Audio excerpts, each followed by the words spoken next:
কলকাতা শহরের এত কাছে এত সুন্দর একটা জায়গা সত্যিই ভাবা যায় না। আমরা এসেছি বেলারিতে গঙ্গা বিতানে।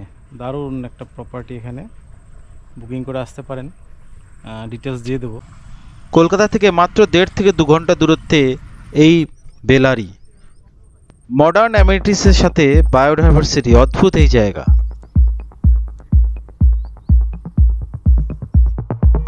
White mosquito. এটা হলো গঙ্গা বিতান বেলারিতে। কলকাতা থেকে 1 থেকে 1.5 ঘন্টা ম্যাক্সিমাম লাগবে আসতে, পৌঁছাতে। খুব সুন্দর সাজানো গোছানো। দেখা যাক কেমন জায়গা। এই বিশাল চওড়া নদীটি হুগলি নদী এবং এই গঙ্গাবিতান বেলারি গ্রামে অবস্থিত। এটি গড়চমুকের খুব কাছে। কলকাতা থেকে এই জায়গাটি প্রায় 60-65 কিলোমিটার দূরে এবং উইকেন্ড বা একদিন দুদিনের ছুটি পেলেও এই জায়গাটি ঘুরে যেতে পারেন, খুব সুন্দর লাগবে, স্পেশালি উইন্টারে। কার নিয়ে, বাইকে বা পাবলিক ট্রান্সপোর্টেও আসতে পারেন। ট্রেনে আসলে উলুবেড়িয়া স্টেশন থেকে 15 কিলোমিটার ভেতরে এই বেলারি গ্রাম। আর যদি বাসে আসেন তাহলে বেলারি স্টপ বা 58 নম্বর গেটে নামতে হবে।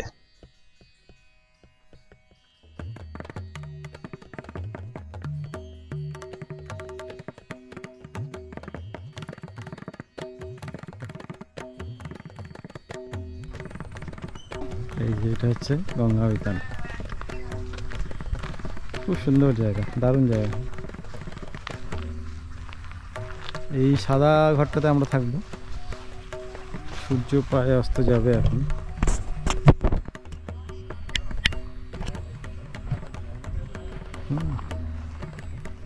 দারুণ সুন্দর জায়গা।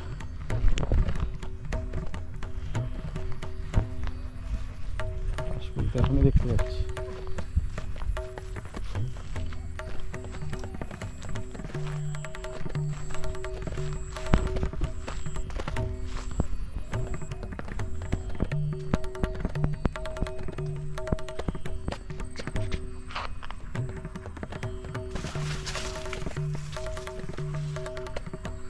এই যে এখানে গোসাপ আছে, বুঝতে পারলেন?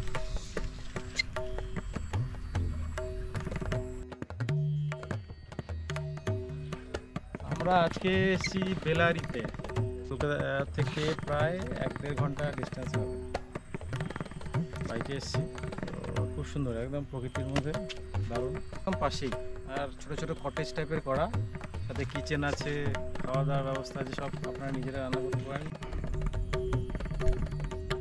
এটা গঙ্গা বিতানের ঘাট,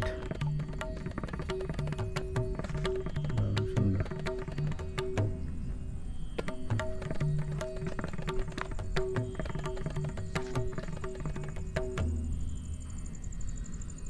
এই যে এটা সিঁড়িতে নেমে গঙ্গায় পৌঁছে যাবে। আর এই হচ্ছে বিল্ডিংগুলো পরপর সাজানো, দারুণ সুন্দর।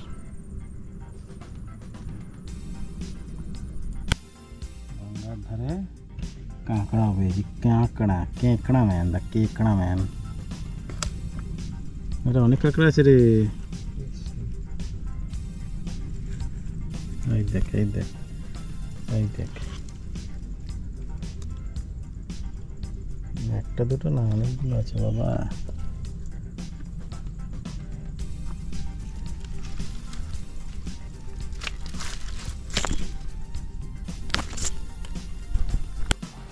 এই সুন্দর মাঠটার মধ্যে একটি সুন্দর ছোট্ট শিব মন্দির আছে।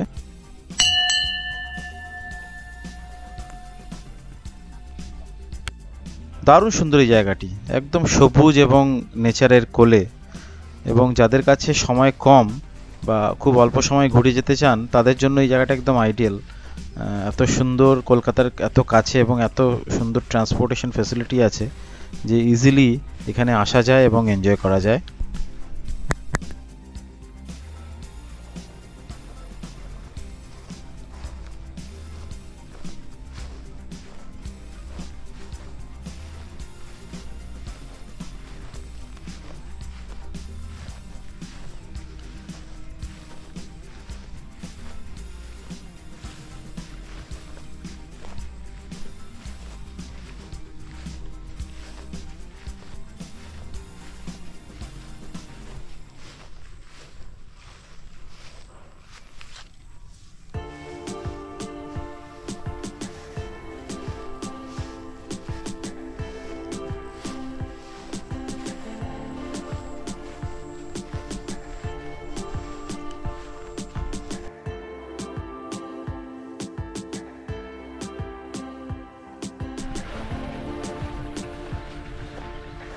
আমরা এটাতে আছি, গঙ্গা বিতান হুগলি বেলারি।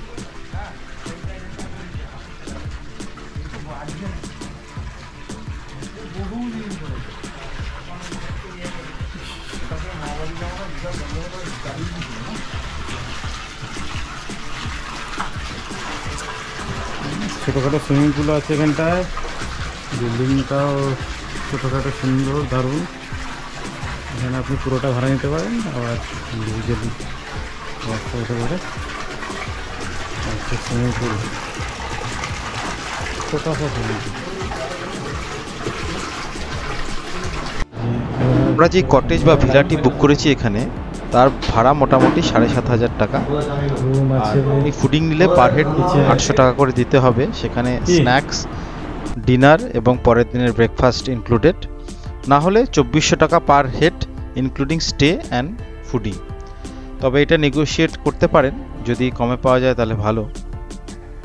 এই বিল্ডিংগুলো কিন্তু সব রকম ফেসিলিটি আছে, কিচেন আছে, আপনি নিজে রান্না করেও খেতে পারেন, আর এসি, সুইমিং পুল সবই আছে। সন্ধে হতেই সুইমিং পুলের আলো জ্বলে উঠলো, আর ডাবলাদা নেমে পড়েছে সুইমিং করতে। খুবই ছোট পুল, তবে বেশ মজার। রাতে কিন্তু বেশ মায়াবী পরিবেশ, আর সামনে এই নদীটা দিয়েও বড় বড়। সকাল সকাল উঠে গেছি এখানে আশেপাশেটা একটু ঘোরার জন্য। সত্যি সকালবেলা দারুণ পরিবেশ, পাখির ডাক, নদীর জল দারুণ। আর দেখা পেলাম বেশ বড় একটা গুই সাপের।